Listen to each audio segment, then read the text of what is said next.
नमस्कार दोस्तों। Civil step के इस वीडियो में आप सभी का बहुत बहुत स्वागत है। और जैसा कि आप जानते हैं, हमने सीरीज चलाई हुई है कि जो नायब तहसीलदार के जो प्रीवियस ईयर पेपर्स हैं उनके सॉल्यूशन हम आपके साथ यहाँ पर डिस्कस करें। तो उसी सीरीज में हमारा आज का जो पेपर है वो है नायब तहसीलदार का 2014 का पेपर। तो वही हम आपके साथ डिस्कस करेंगे। और मैं आशा करती हूँ कि ये जो भी वीडियोज़ हम आपके साथ डिस्कस कर रहे हैं इन्हें आप अच्छे से सुनेंगे, देखेंगे, समझने का प्रयास करेंगे। और कोई भी किसी भी प्रकार का आपको डाउट हो, कुछ चीज़ आपको पूछनी हो, तो इस वीडियो के नीचे आप कमेंट्स में डेफिनेटली अपनी जो क्वेरी है वो लिख सकते हैं। बाकी हमारी जो ईमेल आईडी और फ़ोन नंबर है वो यहाँ पर आपको दिख ही रही होगी। www.civilstaffhimachal.com ये हमारी वेबसाइट है। यहाँ पर जाकर आप हमारे बारे में जान सकते हैं। और कोई क्वेरी हो उसके लिए हमारा फ़ोन नंबर भी है 7814622609। चलिए, तो जैसा हम जानते हैं सबसे पहला जो प्रश्न होता है वो अनुवाद का होता है। आपको इंग्लिश में ऐसे पैसेज दिया हुआ है छोटा सा एक, और आपको उसको हिंदी में कन्वर्ट करना है। और याद रखिए अधिकतर क्या होता है, 3 या 4 सेंटेंसेस होते हैं सिर्फ, लेकिन बड़े सेंटेंसेस होते हैं। और बड़े सेंटेंसेस को थोड़ा सा जो है करना, ट्रांसलेट करना वो थोड़ा ज़्यादा डिफिकल्ट होता है। तो चलिए स्टार्ट करते हैं कि use of force happens when the security forces are severely provoked and in an adverse situation and consequently under great stress. If we drop a bomb on a village to kill 2 terrorists and instead destroy a house with 20 innocent civilians, including women and children, the result will be the creation of 20 families of sworn enemies. तो अब ये 10 marks का आता है। तो ये देखिए सिर्फ 3 वाक्य हैं, 3 वाक्यों की ट्रांसलेशन से आपको 10 मार्क्स मिल जाएंगे। तो चांस क्यों मिस करना भाई। अब देखते हैं इसका अनुवाद। ये देखिए, सुरक्षा बल का प्रयोग तभी किया जाता है, यूजेस ऑफ फोर्स। अब यहाँ पर जैसे कुछ लोगों को लगेगा कि बल का प्रयोग तब किया जाता है, ऐसा नहीं। सुरक्षा बल का प्रयोग तब किया जाता है क्योंकि हम सिक्योरिटी फोर्सेस की बात कर रहे हैं यहाँ पे। उस चीज का आपको ध्यान रखना है कि सुरक्षा बल का प्रयोग तभी किया जाता है जब उन्हें गंभीर रूप से उकसाया जाता है और परिस्थितियां प्रतिकूल होती हैं, जिसके परिणाम स्वरूप अत्यधिक तनावपूर्ण माहौल होता है। यदि हम 2 आतंकवादियों को मारने के लिए एक गांव पर बम गिरा देते हैं और उन आतंकवादियों की बजाय महिलाओं और बच्चों सहित 20 निर्दोष नागरिकों के साथ एक घर को नष्ट कर देते हैं, तो इसका परिणाम यह होगा कि हम उन 20 परिवारों को भी अपना कट्टर शत्रु बना लेंगे। तो ये इसकी ट्रांसलेशन थी। तो आई गेस ये इतनी ज़्यादा डिफिकल्ट नहीं थी एज। अगला दूसरा प्रश्न जो होता है आपका गद्यांश की व्याख्या, लेकिन फिर वही चीज़, ये भी 10 मार्क्स का होता है कि आपको इतनी सारी चीज़ों का ध्यान रखना है। शब्दार्थ भी आपको देने हैं जो जो कठिन शब्द हैं। उसके बाद भाव पल्लवन करना है। भाव पल्लवन का मतलब हमने आपको अपने लेक्चर्स में अच्छे से समझाया हुआ है कि जो भी आप यहाँ पर पढ़ते हैं उसके बारे में सोचकर आपके मन में जो भाव आते हैं उसका आप कितना विस्तार दे सकते हैं, कितना डीप जा सकते हैं उसमें। जैसे हम कहते हैं ना कि आपको अपनी सोच को संकुचित नहीं रखना है, उसे विस्तार देना है। कि जैसे अगर आप इस चीज़ को सिर्फ एक व्यक्तिगत तौर पर मत देखें, पहले व्यक्तिगत तौर पर देखें, सामाजिक तौर पर भी देखें, वैश्विक स्तर पर भी देखें, हर तरीके से देखें। तो अब जैसे देखिए बहुत बड़ा नहीं है, छोटा सा ही है, और वो भी प्रेमचंद जी का, जो इसलिए जाने जाते हैं। प्रेमचंद जी तो इतने महान उपन्यासकार हैं कि जो हमारा जो पारिवारिक जो जीवन होता है या जो सामाजिक जीवन होता है उसको बहुत ही अच्छे से, मतलब मर्मस्पर्शी शब्दों में व्याख्या करते हैं उन चीज़ों की। तो यह एक रहस्य है कि भलाइयों में जितना द्वेष होता है, देखिए पहली लाइन इतनी इंटरेस्टिंग, यह एक रहस्य है कि भलाइयों में जितना द्वेष होता है, बुराइयों में उतना ही प्रेम। विद्वान विद्वान को देखकर, साधु साधु को देखकर और कवि कवि को देखकर जलता है। हर जुआरी जुआरी को देखकर, शराबी शराबी को देखकर, चोर चोर को देखकर सहानुभूति दिखाता है, सहायता करता है। बुराई से सब घृणा करते हैं, परंतु बुरों में परस्पर प्रेम होता है। भलाई की सारे संसार प्रशंसा करता है, इसलिए भलों में विरोध होता है। बिल्कुल देखिए, बिल्कुल सच्ची बात है और कितनी आसानी से उन्होंने लिख दिया। अब इसकी हमें व्याख्या करनी है, लेकिन मैं आपसे रिक्वेस्ट करूंगी कि प्लीज़ आंसर देखने से पहले 1 मिनट के लिए इसे रोककर खुद कोशिश कीजिए कि अगर आप होंगे आप क्या क्या लिखेंगे इसके व्याख्या में। क्योंकि हम तो आपको आंसर बता ही देंगे, लेकिन फिर वही चीज़, ज़रूरी नहीं कि जो हमने आपको व्याख्या लिखी है आपको एज इट इज़ वही लिखनी है। हो सकता है कि आपका दृष्टिकोण कुछ और हो, आप इसे किसी और तरीके से इसकी व्याख्या करना चाहते हो, तो आप वो भी कर सकते हैं। यहाँ पर जो हमने सॉल्यूशन में आपको व्याख्या दी हुई है, क्योंकि व्याख्या कभी भी एक फिक्स नहीं होती है कि आपको इस पद्यांश की बिल्कुल यही व्याख्या करनी है, इस गद्यांश की बिल्कुल यही व्याख्या करनी है।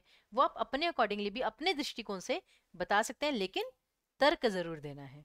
आप जो भी सोचें, जैसे होता है ना डिबेट में कि जरूरी नहीं कि आप इसके फॉर में ही हो या उसके अगेंस्ट में ही हो, आप उसके फेवर में हो या डिसफेवर में, आपको तर्क जरूर देने हैं, लॉजिक देने हैं कि आप अगर ऐसा सोच रहे हैं तो क्यों सोच रहे हैं। तो अब जैसे देखिए प्रसंग, दी गई पंक्तियों के लेखक प्रेमचंद सदा से अपने मर्मस्पर्शी लेखन द्वारा जीवन की कठोर वास्तविकता को प्रदर्शित करते हैं। यहाँ भी उन्होंने भले और बुरे व्यक्तित्व के मध्य अंतर को बहुत ही अद्भुत रूप से एक पूर्णतः भिन्न दृष्टिकोण द्वारा स्पष्ट किया है। अब क्या है ना, देखिए यहाँ पर हम आपको जस्ट ये जो व्याख्या है थोड़ी सी डिटेल में क्यों बताते हैं, क्योंकि इससे आपको थोड़ी सी गाइडेंस मिलेगी आप किस प्रकार की भाषा का प्रयोग करके अपनी व्याख्या को प्रभावशाली बना सकते हैं। जैसे आप यहाँ पर केवल इतना भी लिख सकते थे, दी गई पंक्तियों में भले और बुरे व्यक्तियों के बीच भेद को बताया गया है। अब वो आप लिखते, और अब आपने यहाँ पर जो हमने ये दो पंक्तियों की जो प्रसंग लिखा है, दोनों में आप अंतर देखिए और फिर देखिए कि जो एग्जामिनर है उसके माइंड पर कैसा इफेक्ट पड़ेगा। अब आते हैं शब्दार्थ पर। रहस्य का मतलब राज, द्वेष मतलब शत्रुता, विद्वान मतलब ज्ञानी, सहानुभूति का मतलब हमदर्दी या दया, और परस्पर का मतलब आपस में। और शब्दार्थ में जरूरी नहीं कि अगर आपको लगता है कि जो विद्वान है वो तो बहुत ही सिंपल शब्द है, इसका शब्दार्थ लिखने की जरूरत नहीं है, तो मत लिखिए। लेकिन अगर आपको लगता है, और जरूरी नहीं कि शब्दार्थ में कम से कम 4 या 5 शब्द होने ही होने चाहिए, अगर आपको लगता है जो ऐसे बहुत ही सिंपल है और सिर्फ 1 या 2 शब्द ऐसे हैं जिनके अर्थ लिखने की आवश्यकता है, तभी लिखिए। फिर आती है व्याख्या, आते हैं इस पर। हम जिस समाज में रहते हैं वहां अधिकतर हर कार्य को भले या बुरे की श्रेणी में पहले से ही विभाजित किया हुआ है। पूजा पाठ करने वाले को बहुत भला, मदिरा पान करने वाले को पापी, विभिन्न डिग्रियां प्राप्त कर लेने वालों को बहुत ज्ञानी, समाज के तय नियमों का उल्लंघन करने वालों को दुष्ट, और उपद्रव मचाने वालों को उद्दंड कहा जाता है। स्टार्टिंग देखिए कैसे की है। परंतु क्या ये मापदंड किसी को भले बुरे के तराजू में तोलने के लिए पर्याप्त हैं? यहाँ प्रेमचंद जी ने बहुत ही अद्भुत विरोधाभास दर्शाया है। वे कहते हैं कि एक तरफ लोग अच्छाइयों को पसंद करते हैं, परंतु अच्छे लोगों को नापसंद करते हैं। अब अच्छे लोगों को क्यों नापसंद करते हैं, ये डिटेल में हमने बताया हुआ है। लोग बुराइयों को तो नापसंद करते हैं, पर बुरे लोगों को पसंद करते हैं। इसका उदाहरण देते हुए वे कहते हैं कि ज्ञान को सदैव सम्मान मिलता है। इसमें कोई डाउट नहीं है, ये तो सभी जानते हैं कि जहाँ पर ज्ञान होता है उसको सम्मान जरूर मिलता है। परंतु एक विद्वान दूसरे विद्वान के प्रति प्रेम या सम्मान का नहीं, अपितु ईर्ष्या, जलन एवं घृणा का भाव रखता है। वह चाहता है कि ज्ञान का सम्मान केवल उसे ही मिले, वही सबसे आगे रहे। किसी और को प्रशंसा मिलते देख मनुष्य के मन में कभी ना कभी द्वेष की भावना जागृत हो जाती है। वहीं दूसरी ओर शराब पीने वालों को, नशा करने वालों को समाज में घृणा की दृष्टि से देखा जाता है, जो सही भी है। और हम ये नहीं कह रहे कि मतलब इसका मतलब कि आप बुरे काम करने लग जाए। हम बिल्कुल अपनी व्याख्या में स्पष्ट लिख रहे हैं कि जो नशा करने वाले हैं, शराब पीने वाले हैं, उन्हें घृणा की दृष्टि से देखा जाता है, जो बिल्कुल सही है। परंतु ऐसे घृणित लोगों में सदैव परस्पर प्रेम और भाईचारा देखा जाता है। इसका मुख्य कारण यह है कि समाज जब इन लोगों को हीन समझकर स्वयं से अलग कर देता है, तो वे अपनी खुशी, प्रसन्नता एवं सम्मान अपने जैसे ही लोगों में ढूंढते हैं, जो उनकी भावना को अच्छे से समझ सकें, क्योंकि सम्मान एवं खुशी हर मनुष्य की एक प्रमुख आवश्यकता होती है। मनुष्य कोई भी मार्ग चुने, लक्ष्य अधिकतर यही दो भाव होते हैं। ये इन उदाहरणों के माध्यम से प्रेमचंद जी ने समाज द्वारा बनाए भले बुरे के मापदंडों पर कटाक्ष किया है और प्रश्न भी उठाया है कि क्या केवल विद्वान बन जाना ही पर्याप्त है? मात्र धन धान्य दान में देने से कोई महान हो जाता है और मदिरा पान करने वाला सदैव पाप का भागी ही होता है? यह बात 100% सही और सर्वमान्य है कि दान देना एक महान कार्य है। हम ये बिल्कुल मानते हैं कि अगर आप किसी को दान दे रहे हैं तो डेफिनेटली वो एक महान कार्य है, इसमें कोई डाउट नहीं है, कोई संदेह नहीं है। सॉरी, यहाँ पे महान। और किसी भी प्रकार का नशा सदैव बुरा ही होता है, बिल्कुल क्लियर लिख रहे हैं हम। आदतों के लिए सही या गलत का विभाजन फिर भी उचित है, परंतु किसी व्यक्ति को एक गुण के कारण महान सिद्ध कर देना और एक बुरी आदत के लिए बुरा घोषित कर देना अनुचित है। यहाँ पर बात आती है। सम्मान सदैव ज्ञान और कर्म का होता है, परंतु मनुष्य उसे स्वयं का समझकर अभिमान और लोभ से भर जाता है। क्या होता है ना कि जैसे जो विद्वान है उसे लगता है कि भाई मेरा सम्मान हो रहा है, जबकि सम्मान उसका नहीं, उसके ज्ञान का हो रहा है। इसलिए वास्तव में मन के भाव ही यह निश्चित करने के लिए सर्वोत्तम है कि कौन बुरा है कौन भला। प्रशंसा के लोभ में दिया गया दान व्यर्थ है, और वहीं मद में चूर किसी व्यक्ति की सहायता करना, उससे मित्रता कर उसे सही मार्ग पर लाने के प्रयास में कभी मदिरालय जाने की विवशता मनुष्य को पाप का भागीदार नहीं बना देती, अपितु वह एक महापुण्य है, क्योंकि कीचड़ साफ करने हेतु बहुत बार उसमें स्वयं को भी उतरना पड़ सकता है। तो ये हमने इसकी थोड़ी सी एक व्याख्या की। यहाँ पर हमने बेसिकली क्या समझाने का प्रयास किया कि आदतें भले ही बुरी या अच्छी होती हैं, लेकिन व्यक्ति को अगर इंसान बाई चांस किसी इंसान को आपने मदिरालय जाते हुए देख लिया, तो आप ये नहीं कह सकती कि वो इंसान बुरा ही होगा। हो सकता है कि बेचारे उसके पास पैसे कमाने का कोई और जरिया ना बचा हो, लेकिन भीख मांगने सच है कि एटलीस्ट जहां पर कोई काम हो रहा है वहां पर वो कुछ मेहनत करके काम मतलब पैसे कमा रहा है, तो तब वो इंसान बुरा नहीं है। दूसरी ओर अगर आप दूसरों को दिखाने के लिए दान करें कि हाँ, जैसे होता है ना कि इनकम टैक्स में अपनी जो है इनकम टैक्स बचाने के लिए आप इतना पैसा फालतू में वो चैरिटी में दे देते हैं, नो डाउट वो काम अच्छा है, लेकिन सिर्फ इनकम टैक्स बचाने के लिए आपने ऐसा किया या फर्जी रिपोर्ट दिखा दी, वो चीज़ गलत है। तो जो मापदंड बनाए जाते हैं भले बुरे के लिए, आदतों के लिए तो वो सही है, लेकिन व्यक्तियों के लिए सही नहीं है। व्यक्ति को भले या बुरे मापने के लिए आपको उनके भाव समझने पड़ेंगे कि किस भाव से वो काम कर रहा है। अब भावार्थ इसका क्या है कि दी गई पंक्तियों से यह स्पष्ट होता है कि किसी भी विचार, आदत, सोच या व्यक्ति को पूर्णतः सही या गलत, भले या बुरे की श्रेणी में बिना परिस्थिति और संदर्भ को समझे विभाजित करना सर्वथा अनुचित है। यानी आपको किसी को भला या बुरा कहने से पहले उसकी परिस्थितियां देखनी होंगी। आंखें बंद करके किसी भी बात या विचार की गंभीरता को समझे बिना उस पर निर्णय बना लेना सदैव गलत ही होता है। विशेष क्या था इसमें कि भाषा सरल परंतु अत्यंत मर्मस्पर्शी है। पंक्तियां ओजगुण एवं अद्भुत रस से युक्त हैं। अब ओजगुण कहाँ पर होता है? जहां पर रौद्र रस हो, वीर रस हो, या जैसे आपको समझाने का प्रयास किया हो गया एग्रेसिवनेस हो। और अद्भुत रस क्यों है? अद्भुत रस में क्या होता है? आश्चर्य। बिल्कुल आश्चर्य दिखाया गया है यहाँ पर कि कितनी अनोखी बात है कि जो विद्वान है वो दूसरे विद्वान से जलता है, जबकि जो एक मतलब बुरी आदतों में लैस व्यक्ति है, जैसे कि जो शराबी है, वो शराबी को अपना मित्र समझता है। भले बुरे की परख पर पूर्णतः भिन्न परंतु वास्तविक तथ्य प्रस्तुत किया गया है। शैली व्याख्यात्मक है। शैली व्याख्यात्मक है मतलब कि जो एक पॉइंट है उसको डिटेल में समझाने का प्रयास किया गया है। वही भले बुरे के मापदंडों को एक्सप्लेन करने की कोशिश की गई है प्रेमचंद जी द्वारा, इसलिए जो शैली है वो व्याख्यात्मक है। चलिए तीसरा प्रश्न, अब आते हैं हम कविता पर। और देखिए पहले 3 प्रश्नों में ही टाइम लगता है, जो ग्रामर के क्वेश्चन है वो तो 2-2 मिनट का वक्त लेंगे केवल। लेकिन अब पोयम देखिए, यहाँ पर केवल 5 पंक्तियां हैं और इसका आपको भावार्थ लिखना होगा, व्याख्या लिखनी होगी। और लक्ष्मीकांत वर्मा जी हैं इसके कवि। तो हम इंटेलेक्चुअल हैं, क्या बात है, हम इंटेलेक्चुअल हैं, हम दुनिया को चलाना बता सकते हैं पर खुद नहीं चल सकते। हम सारी दुनिया पर शासन कर सकते हैं पर खुद अनुशासित नहीं हो सकते। अब बताइए, 5 पंक्तियों में आपको 10 मार्क्स की प्रॉपरली व्याख्या भी लिखनी है, प्रसंग, विशेष, भावार्थ, इतना सब कुछ लिखना है। तब आप इसमें क्या लिखेंगे? फिर से वही पॉज करिएगा वीडियो को यहीं पर, पहले खुद सोचिएगा, मन में विचार लाइएगा, फिर इसकी व्याख्या देखिएगा।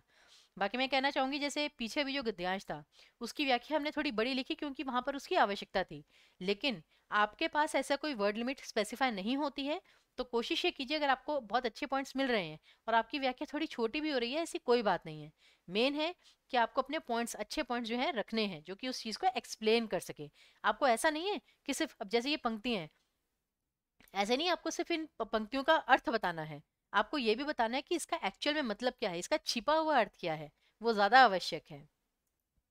अब जैसे देखिए प्रसंग क्या है, दी गई पंक्तियों में कवि लक्ष्मीकांत वर्मा जी ने मनुष्य समाज पर कटाक्ष करते हुए समझाने का प्रयास किया है कि अच्छे विचार और उपदेश केवल देने के लिए नहीं होते हैं, उन पर स्वयं भी अमल करना पड़ता है, स्वयं भी उनमें उन्हें फॉलो करना पड़ता है। कि जैसे हम इंटेलेक्चुअल हैं, हम दुनिया को तो चला सकते हैं लेकिन खुद उस पर नहीं चल सकते। हम दुनिया को अनुशासन का पाठ पढ़ा सकते हैं, लेकिन खुद अनुशासित नहीं रह सकते। कि वही है कि जैसे हम कहते हैं ना कि पर दूसरों को ही उपदेश देते रहो, तुम खुद वो काम कभी मत करना। वही चीज यहाँ पर बताई गई है। शब्दार्थ। अब जैसे इसमें मैंने आपको क्या बताया था कि जरूरी नहीं है कि शब्दार्थ में आपको 6-7 वर्ड लिखने ही लिखने हैं। अरे अगर कोई डिफिकल्ट वर्ड होगा ही नहीं तो शब्दार्थ लिखने का फायदा क्या। तब जैसे यहाँ पर इंटेलेक्चुअल का आप लिख सकते हैं। इंटेलेक्चुअल मतलब ज्ञानवान, और अनुशासित मतलब नियमों का पालन करने वाला। केवल 2 ही शब्द थे जिनका डिफिकल्ट जो थे थोड़े से, बाकी तो इजी वर्ड्स थे। अब आते हैं इसकी व्याख्या पर। मनुष्य को ईश्वर की सर्वोत्तम कृति माना जाता है। मनुष्य को पृथ्वी के हर जीव जंतु में सबसे श्रेष्ठ माना जाता है, और इसका कारण है मनुष्य की श्रेष्ठ बुद्धि, उसकी सोच विचार करने की अपार क्षमता। मनुष्य ने अपनी बुद्धि के बल पर यह कथन सिद्ध भी किया है और समस्त ब्रह्मांड के भेद खोल कर रख दिए हैं। मनुष्य ने असंभव कार्यों को भी संभव करके दिखाया है। सॉरी, यहाँ पर ये नहीं, यहाँ पे र कि संभव करके दिखाया है, अपनी हर कल्पना को वास्तविकता में परिवर्तित किया है। परंतु खेद की बात यह है, अब जैसे देखिए यहाँ तक की जो पहली 3-4 पंक्तियां थी, यहाँ पर जो कविता की पहली पंक्ति है ना कि हम इंटेलेक्चुअल हैं। अब वो पहली पंक्ति क्यों लिखी गई है ऐसी कि हम तो बड़े ज्ञानवान हैं। क्यों ज्ञानवान है भाई? उसका रीजन ये है कि ऐसा नहीं कि वो चीज गलत है बिल्कुल सही है वो। हम इंटेलेक्चुअल हैं क्यों? क्योंकि जो मनुष्य है वो ईश्वर की सर्वोत्तम कृति है, सबसे श्रेष्ठ रचना है। और मनुष्य जो है उसने अपनी बुद्धि के बल पर सब कुछ, ब्रह्मांड के सारे राज खोल के रख दिए हैं कि यहाँ पर ये है, यहाँ पर चंद्रमा की दूरी पृथ्वी से कितनी दूर है, सूर्य पृथ्वी से कितनी दूर है, कितने ग्रह हैं, सारे राज खोल दिए हैं। पहले मनुष्य को लगता था कि क्या हम आसमान में उड़ सकते हैं, वो भी उसने अपनी कल्पना को मतलब वास्तविक बना के दिखाया। तो मनुष्य समझदार है, ज्ञानवान भी है। परंतु खेद की बात क्या है अब कि पूरे ब्रह्मांड को अपने वश में करने की क्षमता रखने वाला मनुष्य स्वयं से ही हार जाता है और अपने पतन का कारण भी स्वयं बनता है। इसका प्रमुख कारण है लोभ एवं मनुष्य की कथनी और करनी में अंतर। कथनी और करनी में अंतर। मनुष्य थोड़ा सा ज्ञान पाकर अभिमानी हो जाता है। दूसरों को सुखी देखकर ईर्ष्या, लोभ, मोह, क्रोध जैसे मनोविकारों से घिर जाता है और इन्हीं के वशीभूत होकर गलत मार्ग पर अग्रसर हो जाता है। वह दूसरों को सहायता करने के उपदेश देता है और स्वयं किसी की सहायता केवल प्रशंसा पाने के लिए करता है, ना कि केवल सहायता के भाव से। तो कहते हैं ना, हम दूसरों को तो बड़ा उपदेश देते हैं कि यार मदद करनी चाहिए, लेकिन जब हम पर आता है तो हम मदद केवल तभी करते हैं जब हमें लगता है कि हाँ हमें इसका कहीं ना कहीं से श्रेय मिलेगा। अगर हमें लगता है कि हमें इसका कोई क्रेडिट नहीं मिलेगा तो हम वो इग्नोर कर देते हैं चीज। वह दूसरों से गरीबों को दान देने के लिए कहता है, परंतु स्वयं एक चाय की दुकान पर जाकर मोल भाव करता है। हम भी जैसे जब मंडी में सब्जी लेने जाते हैं, हम वो उन गरीबों से जो बेचारे वैसे ही हैं, हम कहते हैं ना गरीबों की मदद करनी चाहिए, और वो बेचारे सीसीडी वगैरह में, मॉल वगैरह में, या जो बड़े बड़े होते हैं मैकडी के, ऐसे पता नहीं कितने हैं, ठीक है ना, फेसबुक वगैरह, नेटफ्लिक्स वगैरह, ये सब करने के लिए हम कितने कितने मतलब जो पैसे हैं वो लगा देते हैं चैनल सब्सक्राइब करने के लिए। लेकिन जो बेचारे गरीब होते हैं उनसे 10 रुपए की सब्जी में हम कहते हैं नहीं भैया 10 की जगह 8 रुपए कर लो। 2 रुपए में कितने हम अमीर हो जाएंगे। फिर भी हम मोल भाव करते हैं। चाय चाय जो होती है 6 रुपए का कप होता है, 10 रुपए का या 5 रुपए का कप होता है, उसमें भी हम मोल भाव करते हैं कि भैया हम रोज आते हैं, महीने का हमारा इतना सा बांध लो बस। ये चीज होती है। यदि यही उदाहरण हम अब जैसे पहले हमने व्यक्तिगत तौर पर लिया कि वह दूसरों से गरीबों को दान देने के लिए कहता है परंतु स्वयं एक चाय की दुकान पर जाकर मोल भाव करता है, ये हो गया व्यक्तिगत तौर पर। अब हम आते हैं जैसे राष्ट्रीय तौर पर। यदि यही उदाहरण हम भारत के संदर्भ में लें तो निस्संदेह भारत विश्व की प्राचीनतम और महानतम सभ्यता है, इसमें किसी को कोई शक नहीं है। भारत को देवभूमि कहा जाता है। माना जाता है कि ईश्वर ने मानव का अवतार सदैव इसी भूमि पर लिया, और इसलिए उनके दिखाए पथ और उन्हीं के सिखाए आदर्शों पर चलकर ही भारतीय सभ्यता का विकास हुआ है। ब्रह्मांड में हर चीज का ज्ञान भारत में ही उपजे चारों वेदों में निहित है। रामायण, गीता और महाभारत से मिली प्रेरणाएं सदैव से मनुष्य का पथ प्रदर्शन करती आई हैं। परंतु कहते हैं ना, दीपक तले अंधेरा होता है। हम गर्व से पूरे विश्व में अपनी महान सभ्यता और ज्ञान का ढिंडोरा पीटते हैं, अपने आदर्शों को विश्व में सबसे महान बताते हैं, परंतु स्वयं उसका पालन करने में बहुत पीछे रह जाते हैं। ये चीज कि इसमें कोई संदेह नहीं है कि जो भारत है वो एक महानतम देश है, जो उसकी सभ्यता है वो सबसे महान है। क्योंकि जो भी जैसे ज्ञान है वो सारे हम कहते हैं ना कि भारत के वो जो 4 वेद हैं वहीं से सारा ज्ञान निकला है। चाहे वो आपका मेडिकल फील्ड में हो या पॉलिटिक्स में हो या इकोनॉमी से रिलेटेड हो, सब कुछ अर्थशास्त्र से आयुर्वेद वगैरह वो भारत में ही उपजे हैं। लेकिन हम दुनिया को तो ये ज्ञान बांटते हैं लेकिन खुद उस पर अमल नहीं करते हैं। कन्या को देवी के समान मानते हैं और उसी के जन्म पर आज भी कई जगह शोक मनाते हैं, भ्रूण हत्याएं होती हैं। पूरे विश्व को हम अहिंसा का पाठ पढ़ाते हैं और अपने ही देश में धर्म जाति के आधार पर सदैव लड़ते रहते हैं। ऐसे में परिश्रम एवं पूर्वजों से अर्जित ज्ञान और मान का कोई मूल्य नहीं रह जाता। तो देखिए, ऐसा नहीं कि जो वहां पे पंक्तियां थी आपने बिल्कुल एज इट इज वही लिख दिया, आपने उदाहरण देकर समझाया, तर्क देकर समझाया व्याख्या में।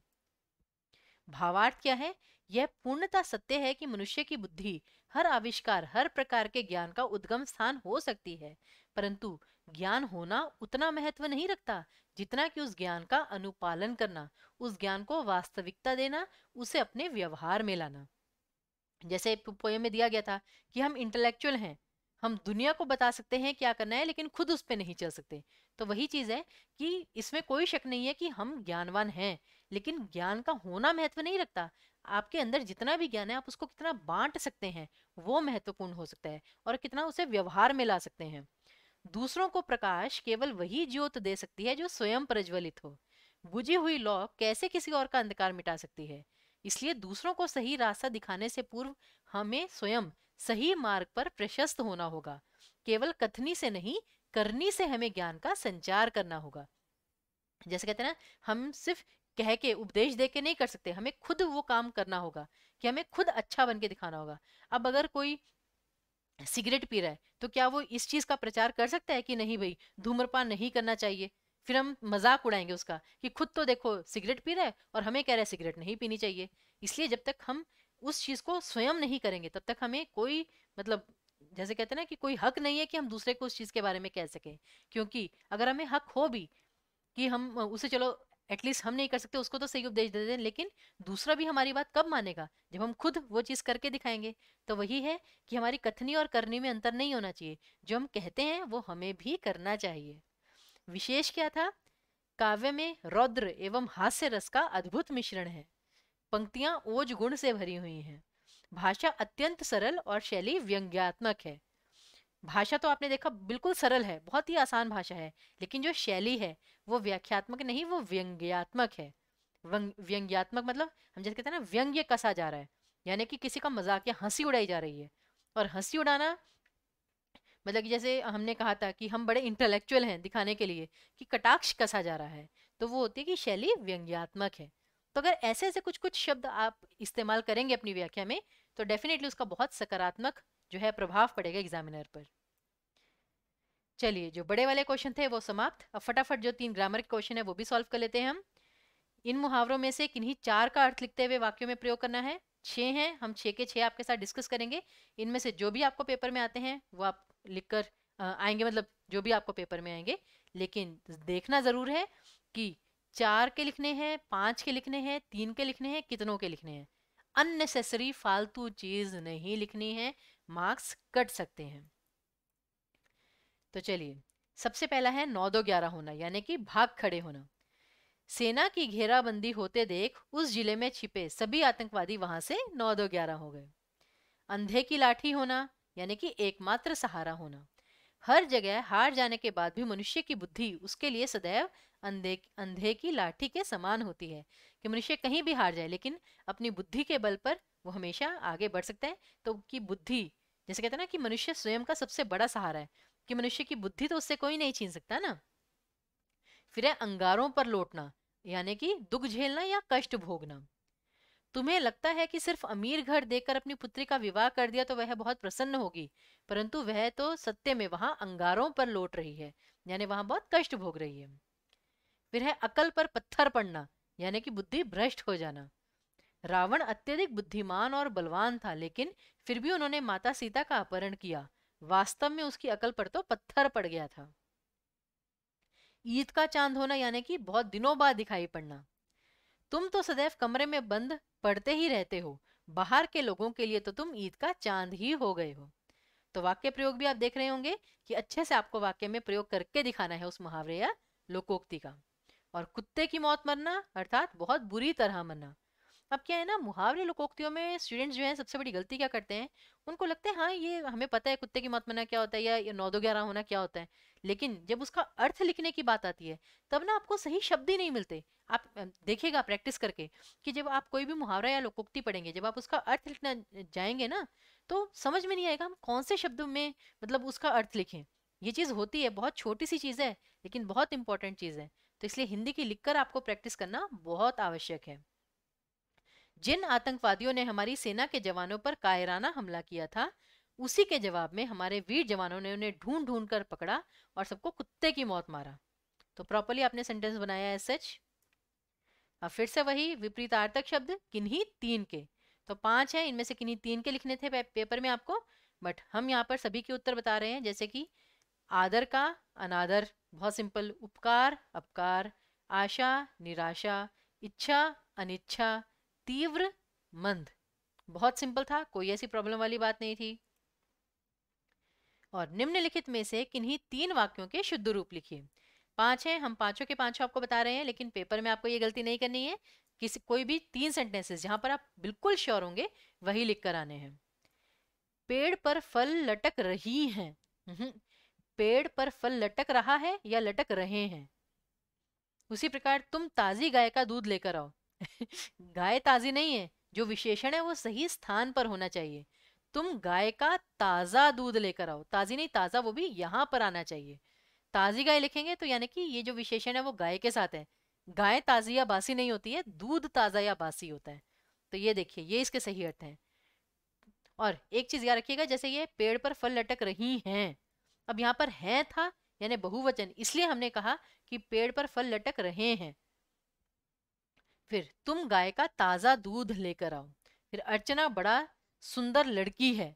अब अर्चना लड़की का ही नाम होता है लेकिन बड़ा नहीं, बड़ी। तो अर्चना बहुत सुंदर लड़की। अब यहाँ पर बड़ी भी नहीं बल्कि, अब जैसे एक और चीज होती है, जो विशेषण है वो भी सही से इस्तेमाल करने चाहिए।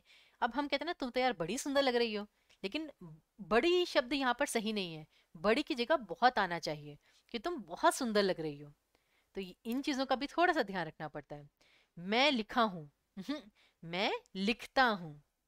मैंने उसे चुभता बात सुनाया, चुभता नहीं चुभती, मैंने उसे चुभती बात सुनाई। तो ये इसके सही उत्तर थे। चलिए, तो जो हमारा अगला वीडियो है उसमें हम नायब तहसीलदार 2010 का जो पेपर है वो आपके साथ डिस्कस करेंगे, और उसी के साथ हमारी ये जो प्रीवियस ईयर क्वेश्चन वाली सीरीज है वो भी खत्म हो जाएगी। तो हम आशा करते हैं कि इस वीडियो में भी आपको बहुत कुछ सीखने को मिला होगा। तो इसी के साथ हमें विदा दीजिए। आशा करते हैं कि आप हमारे सारे वीडियो अच्छे से देख रहे होंगे, समझ रहे होंगे। कोई भी आपको डाउट हो तो प्लीज़ आप नीचे कमेंट बॉक्स में हमें लिख सकते हैं, दिए गए फ़ोन नंबर पर हमें कांटेक्ट कर सकते हैं। हम हमेशा आपके साथ यहाँ पर आपसे जुड़े रहेंगे। तब तक के लिए अपने स्वास्थ्य का ध्यान रखिए, परीक्षा के लिए बहुत अच्छे से तैयारी कीजिए। हमारी शुभकामनाएं हमेशा आपके साथ हैं। तब तक के लिए धन्यवाद।